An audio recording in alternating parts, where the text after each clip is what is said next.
Hi hello everyone, सगळ्यांना एलिमेंट्रिक्स अकॅडमीमध्ये स्वागत आहे. अभ्यास करताय ना, केलाच पाहिजे. चला आपण मागच्या वेळेस आपण थर्मोडायनामिक्स बघितलं, केमिकल कायनेटिक्स बघितलं आणि आज आपण बघणार आहे सोल्युशन हे चॅप्टर. तर त्याच्या आधी काही इम्पॉर्टन्स फॉर्म्युले आहेत हे तुम्हाला लर्न करावं लागतील आणि लर्न केल्यानंतर मग याच्यावर तुम्हाला जे काही सीईटीला येणारे क्वेश्चन्स आहेत ते तुम्ही सॉल्व्ह करू शकता. तर आता इकडे लक्ष द्या. पहिला जो लॉ आहे तो हेनरीज लॉ. सोल्युशन या चॅप्टर मध्ये जर सगळ्यात कुठली इम्पॉर्टंट गोष्ट असेल तर ती म्हणजे तुमची हेनरीज लॉ. या हेनरीज लॉवर सुद्धा क्वेश्चन येतो. तर बघा आता S is equal to K H into P. हा एस काय दाखवतो तुम्हाला सोल्युबिलिटी, पी काय दाखवतो प्रेशर आणि के एच हा काय आहे तुमचा हेनरीज कॉन्स्टंट येतो. काय येतो? Henrys constant. देन दुसरा क्वेश्चन, दुसरा जो फॉर्म्युला आहे relative lowering of vapour pressure. आता हा पूर्ण फॉर्म्युला आहे. याच्यामधनं तुम्हाला काय एकतर या सेक्शन मधनं फॉर्म्युला आन्सर क्वेश्चन येऊ शकतो, याच्यामधनं क्वेश्चन येऊ शकतो किंवा याच्यामधनं क्वेश्चन येऊ शकतो. म्हणून हा पूर्ण जो काही फॉर्म्युला आहे हा सगळ्यात इम्पॉर्टंट आहे. आता याच्यामध्ये बघा डेल्टा पी काय दाखवतो? हा चेंज इन प्रेशर दाखवतो. P10 काय दाखवतो? Vapour pressure of pure solvent. हा झिरो जो वरती दाखवलेला आहे रेस टू पॉवरला, हा प्युअर सॉल्व्हंट, प्युअर साठी असतो, सॉल्व्हंट साठी. Got it? P1 म्हणजे वेपर प्रेशर ऑफ सोल्युशन. हा X2 काय आहे? तर हा मोल फ्रॅक्शन साठी, मोल फ्रॅक्शन. N1 काय आहे तुमचा? मोल्स ऑफ सॉल्व्हंट साठी आणि N2 काय असणार आहे? सोल्यूट साठी. हा N1 कशासाठी? सॉल्व्हंट साठी आणि हा N2 सोल्यूट साठी. त्याच्यानंतर इलेव्हेशन ऑफ बॉइलिंग पॉईंट, हा पण एक इम्पॉर्टंट फॉर्म्युला आहे. Delta TB is equal to TB minus TB zero. आता डेल्टा टीबी म्हणजे elevation in boiling point, TB म्हणजे काय? Elevation boiling point of elevation आणि टीबी झिरो काय असतो तुमचा? Boiling point elevation of pure solvent. ठीक आहे. त्याच्यानंतर हा एक दुसरा क्वेश्चन आहे, delta TB is equal to KB into M. आता तुम्हाला माहिती आहे हा काय आहे? मोलॅलिटी आणि हा काय आहे तुमचा? मोल कॉन्स्टंट आहे. कुठला कॉन्स्टंट आहे? Elevation of boiling point constant. त्याच्यानंतर पुढचा आहे फ्रीजिंग पॉईंट. फ्रीजिंग पॉईंट साठी सेम. आता हा स्टँडर्ड सॉल्व्हंट साठीच आहे, ठीक आहे, आणि हा सोल्युशन साठीच आहे. याच्यावर क्वेश्चन आलेले आहेत. त्याच्यानंतर सेम हा पण तुमचा काय आहे? फ्रीजिंग डिप्रेशन ऑफ फ्रीजिंग पॉईंटचा कॉन्स्टंट आहे. त्याच्यानंतर दुसरा क्वेश्चन जो आहे तो osmotic pressure, pi is equal to MRT is equal to CRT. आता एम म्हणजे काय? मोलॅरिटी ना, मोलर, आणि मोलर आपण कॉन्सन्ट्रेशनच्या फॉर्म मध्ये पण लिहू शकतो, म्हणून सीआरटी हा एक क्वेश्चन आलेला आहे. त्याच्यानंतर डिग्री ऑफ डिसोसिएशन, ज्याला अल्फाने दाखवलं जातं, तर याचा हा फॉर्म्युला आहे alpha is equal to I-1 upon N-1. तर अशा पद्धतीने हे सोल्युशन या चॅप्टरचे एवढे जे काही फॉर्म्युलेज आहेत एवढे जरी तुम्ही केले तर तुम्हाला सीईटी मध्ये जे काही क्वेश्चन्स आहेत ते अटेम्प्ट करता येतील. चला मग आपण एक 1 बाय 1 क्वेश्चन बघणार आणि सॉल्व्ह करणार, ते कसे सॉल्व्ह करायचे. चला आता इकडे बघा, हा क्वेश्चन आपल्याला सॉल्व्ह करायचा आहे. तर कसं काय बघायचं म्हणजे calculate the pressure of the gas. पहिली गोष्ट आपल्याला कळली असेल काय कॅल्क्युलेट करायचं आहे? Pressure. If the solubility of gas in water at 25 degree Celsius is, हे बघा सोल्युबिलिटी दिलेली आहे, प्रेशर काढायचं आहे, सोल्युबिलिटी दिलेली आहे एवढी. Henry's law constant, Henry law पण दिलेला आहे. आठवलं लक्षात तुम्हाला? हेनरी लॉ दिलेला आहे, सोल्युबिलिटी दिलेली आहे, प्रेशर काढायचं आहे. आलं लक्षात? पहिलाच फॉर्म्युला वापरला, बघितला आपण काय? S is equal to K H into P. बस सोपं आहे. मग काय करणार? तो फॉर्म्युला लिहून घ्या. S is equal to K H into P. काय दिलेलं आहे? सोल्युबिलिटी दिलेली आहे, हेनरीज कॉन्स्टंट दिला आहे, पी काढायचं आहे. बस हा के एच काय करणार? हा इकडे मल्टिप्लाइड, इकडे काय होईल? तो divide. S upon K H is equal to P. हा तुमचा फॉर्म्युला झाला. बस आता या फॉर्म्युल्यात काय करायचे? तुम्हाला व्हॅल्यूज पुटअप करायचे. एस ची व्हॅल्यू किती दिली होती तुम्हाला? 6.85 multiplied by 10⁻⁻4 divided by Henrys constant किती होती? 6.85 मल्टिप्लाइड बाय 10⁻⁴. जर याचा आन्सर किती येणार? 1. आता 1 बार म्हणजे ऑप्शन नंबर ए. बघा 2022 ला आलेला क्वेश्चन या एवढा इझी लेवलचा होता. म्हणजे फक्त बघितल्या ज्याला कळलं असेल तो नुसतं हे कॅल्क्युलेशन न करता वर्बली म्हणजे माइंड मध्ये करून हे तो त्याचा आन्सर 1 बार आलेलं आहे हे काढू शकतो. एवढे इझी क्वेश्चन्स असतात सोल्युशन या चॅप्टर मधनं. तर प्रॅक्टिस केली तर तुम्हाला हे आजचे मार्क्स तुमचे जाणार नाही. आता बघणार नेक्स्ट क्वेश्चन. आता दुसरा क्वेश्चन सॉल्व्ह करणार आहे. काय करायचं बघा, काय विचारलं ते बघू. What is the value of molar elevation constant of solvent if 500 gram solute. म्हणजेच मोलर इलेव्हेशन कॉन्स्टंट काढायचं आहे of solute solvent if 500 gram solute. Molar mass दिलेलं आहे 111. when dissolved in 150 ग्रॅम दिलेले, it has solution in boiling point of 8.3 की. मग आता बघा काय काय दिलेलं आहे तुम्हाला. मोलर इलेव्हेशन कॉन्स्टंट काढायचं आहे. मोलर इलेव्हेशन कॉन्स्टंट काढायचं आहे म्हणजे केबी काढायचं आहे तुम्हाला, बरोबर. हा पुढे सॉल्व्हंटचं काय दिलेलं आहे? सोल्यूट दिलंय 50 ग्रॅम मोलर मास. मग बघा आता आपल्याकडे एक फॉर्म्युला होता delta TB is equal to KB multiplied by M. आता हा काढायचा आपल्याला, याची व्हॅल्यू दिलेली काय 8.3. मग मला सांगा मोलॅलिटी दिलेली का नाही. मग मोलॅलिटी साठीचा आपल्याकडे एक फॉर्म्युला आहे काय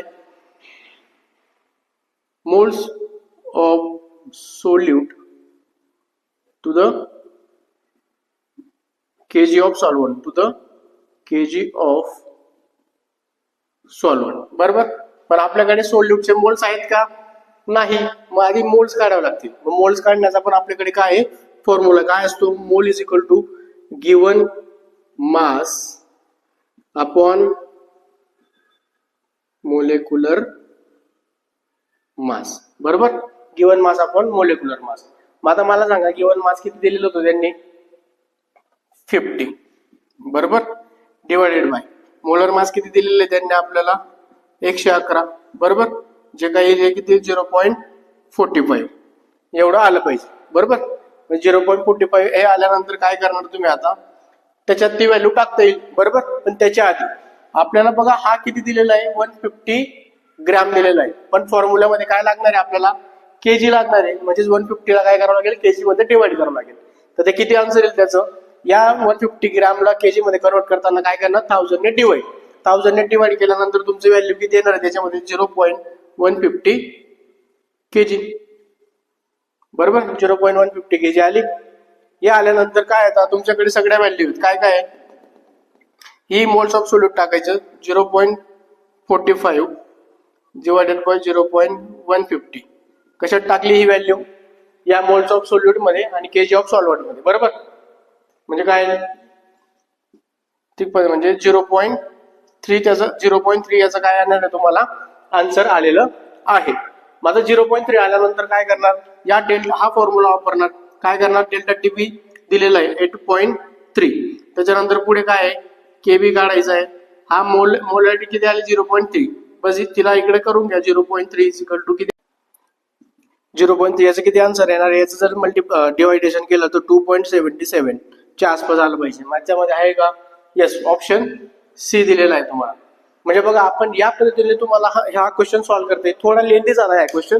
का लेंथी झाला हा कारण याच्यामध्ये बघा तुम्हाला दिलेलं होतं सोल्यूटचे ग्रॅम दिलेले होते मास दिलेलं होतं आणि मोलर मास दिलेलं होतं. म्हणजेच काय त्याच्या आधी तुम्हाला मोल्स काढायचे होते. ते मोल्स काढल्यानंतर ते आले. त्याच्यानंतर तुम्हाला केजी मध्ये पण पाहिजे असतं व्हॅल्यू पण इथं ग्रॅम मध्ये दिलेली होती. म्हणून ही ग्रॅमची व्हॅल्यू परत केजी मध्ये कन्वर्ट केली. परत त्यांचं डिवायडेशन केलं जी व्हॅल्यू आली मग ती व्हॅल्यू आपण फॉर्म्युल्यामध्ये टाकली आणि फॉर्म्युल्याला रिअरेंज केलं कारण आपल्याला केबी काढायचं होतं आणि फायनल आन्सर तुमचं 2.77 आलेलं. या पद्धतीने हा क्वेश्चन सॉल्व्ह करायचा होता. थोडासा लेंदी होता बट ठीक आहे. म्हणजे जर तुम्हाला फॉर्म्युले माहित असतील तर हा सॉल्व्ह करता येईल. ठीक आहे. आता बघू नेक्स्ट क्वेश्चन. आता बघा हा क्वेश्चन बघू आपण. What is freezing point of 1 molar liquid solution of non volatile solute. Freezing point काढायचा आहे तुम्हाला. ठीक आहे. Solution of non volatile solute 1 molar म्हणजेच काय मोलॅलिटी दिलेली आहे तुम्हाला. ठीक आहे. केएफ दिलेला आहे. बघा गिवन काय काय दिलेलं आहे तुम्हाला M is equal to 1 KF is equal to 1.86 आणि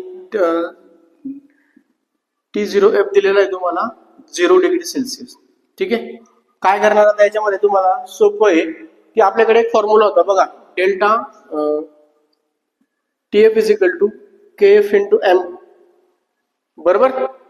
मग KF इंटू M ना मग KF ची व्हॅल्यू दिलेली होती तुम्हाला किती 1.86 मल्टिप्लाइड बाय 1 म्हणजे डेल्टा TF ची व्हॅल्यू किती आली 1.86.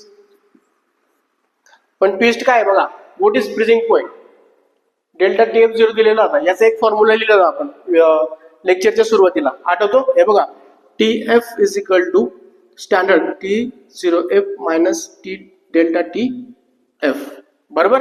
हा फॉर्म्युला लिहिला होता. बस काय करणार याच्यामध्ये 0 ची व्हॅल्यू टाकायची मायनस डेल्टा TF किती आला होता 1.86 काय मायनस 1.86 म्हणजेच काय हा जो काही क्वेश्चन होता या क्वेश्चनचा आन्सर किती होतं मायनस 1.86 आणि ऑप्शन नंबर डी ते तुम्हाला दिलेला आहे. काय केलं आपण सुरुवातीला त्यांनी दिलेलं त्याने मल्टिप्लाय करून घेतला. हा फॉर्म्युला आपल्याकडे ऑलरेडी आहे. ठीक आहे. याचं मल्टिप्लिकेशन केलं 1.86 आलं. मग delta TF is equal to 1.86 बस. आणि हा एक फॉर्म्युला आपण सुरुवातीला मी बोललो होतो की हा फॉर्म्युला पण इम्पॉर्टंट आहे. बस याची व्हॅल्यू दिलेली होती 0 आणि ही व्हॅल्यू आपण काढली मग डेल्टा टीएफ ची व्हॅल्यू टाकली 0 मायनस 1.86 किती आलं मायनस 1.86. एवढा सोपा हा क्वेश्चन होता. म्हणजे बघा आपण सुरुवातीला पण एक हेनरी कॉन्स्टंटचा बघितला, तो सोपा होता, मधला थोडासा लेंदी होता, पण त्याच्यानंतर हा पण एक सोपा होता. म्हणून सोल्युशन हे चॅप्टर तुम्हाला वेटेजच्या दृष्टिकोनाने चांगलं आहे आणि इझी क्वेश्चन असतात म्हणून तुम्हाला ते सॉल्व्ह करता येतात.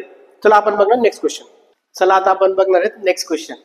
आता हा क्वेश्चन पण सोपा आहे, फक्त थोडंसं काय बघू आता काय म्हटलंय. The osmotic pressure of solution, osmotic pressure of solution काय म्हटलंय 34.2 ग्रॅम ऑफ केन शुगर. म्हणजे या केन शुगरचं तुम्हाला काय दिलेलं आहे, मास दिलेलं आहे. बरं याचं मोलर मास पण दिलेलं आहे बघा, गिवन मास दिलंय आणि मोलर मास दिलेलं आहे इन 1 लिटर ऑफ सोल्युशन आणि हा आर दिलेला आहे. मग आपल्याला काढायचं काय, तो ऑस्मोटिक प्रेशर काढायचं आहे. मग आधी जे दिलंय ते लिहून घेऊ. हे 34.2 ग्राम दिलेलं आहे. त्याचा मोलर मास जो दिलेला आहे तो तुमचा किती आहे 342 ग्रॅम आहे. व्हॉल्यूम दिलेलं आहे तुम्हाला 1 लिटर आणि आर तुमचा किती आहे 0.082. बघा तुम्ही सुरुवाती सगळ्यात आधीचं जर लेक्चर बघितलं असेल तर त्या लेक्चर मध्ये आपण फॉर्म्युला दिलेला होता. 2 फॉर्म्युले होते. पाय इज इक्वल टू काय होतो, pi is equal to M multiplied by R multiplied by T. आणि मी बोललो होतो एम म्हणजे काय मोलॅरिटी आणि मोलॅरिटी म्हणजे काय कॉन्सन्ट्रेशन. म्हणून आपण या pi is equal to C R T असा हा फॉर्म्युला लिहू शकतो, ऑब्विसली लिहू शकतो. मग आता काय, हे बघा आर आपल्याला दिलेला आहे, इथं टी पण दिलेला आहे 20 डिग्री सेल्सिअस. या डिग्री सेल्सिअसला काय करणार 273 प्लस 20 करणार बरोबर 283 केल्विन. म्हणजेच काय तुम्हाला आर भेटला, टेम्परेचर भेटला.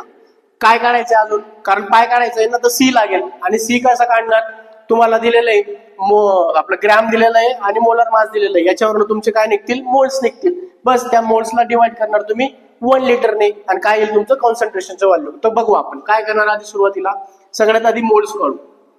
मोल्स काय आहे, गिवन मास अपॉन मोलेक्युलर मास. गिवन मास किती दिलेलं आहे तुम्हाला 34.2 बरोबर. त्याच्यानंतर तुम्ही पुढे गेले मोलर मास किती दिलेलं आहे 342.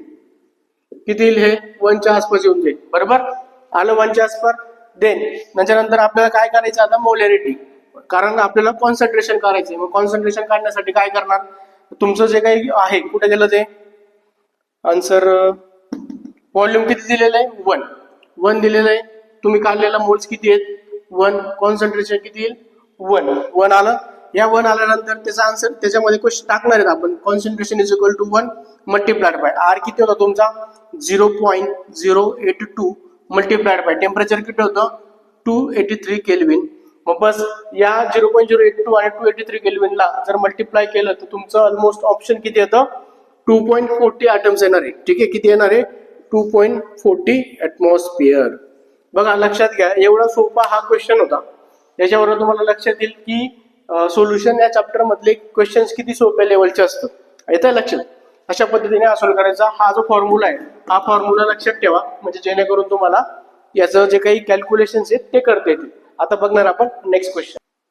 बघा आपला आता नेक्स्ट क्वेश्चन काय आहे, what is solubility of gas in water at 25 degree Celsius if partial pressure is 0.18 atmosphere. काय काढायचे तुम्हाला सोल्युबिलिटी. सोल्युबिलिटी आपल्याला माहिती आहे एस काढायचा आहे. टेम्परेचर दिले 25 degree Celsius. If partial pressure म्हणजे हा तुम्हाला पी पण दिलेला आहे 0.18 ॲटमॉस्फिअर. आता ट्विस्ट काय केच दिलेला आहे. मग समजा मला सांगा केच दिलेला आहे, प्रेशर दिलेला आहे, सोल्युबिलिटी काढायची. सगळ्यात सोपा formula S is equal to K H into P. सोल्युबिलिटीचा फॉर्म्युला हेनरीज कॉन्स्टंट काय होतो S is equal to K H into P.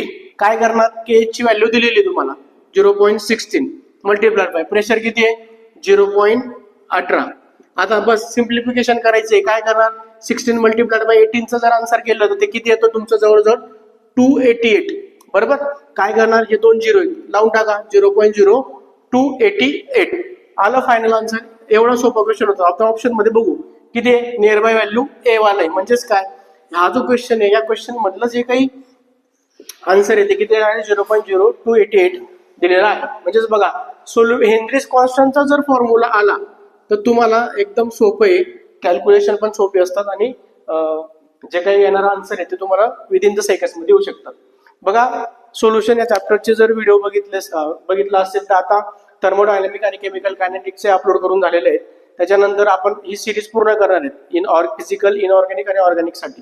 तर जर तुम्ही चॅनलला नवीन असाल तर लाईक करा, शेअर करा आणि सबस्क्राईब करायला विसरू नका. धन्यवाद.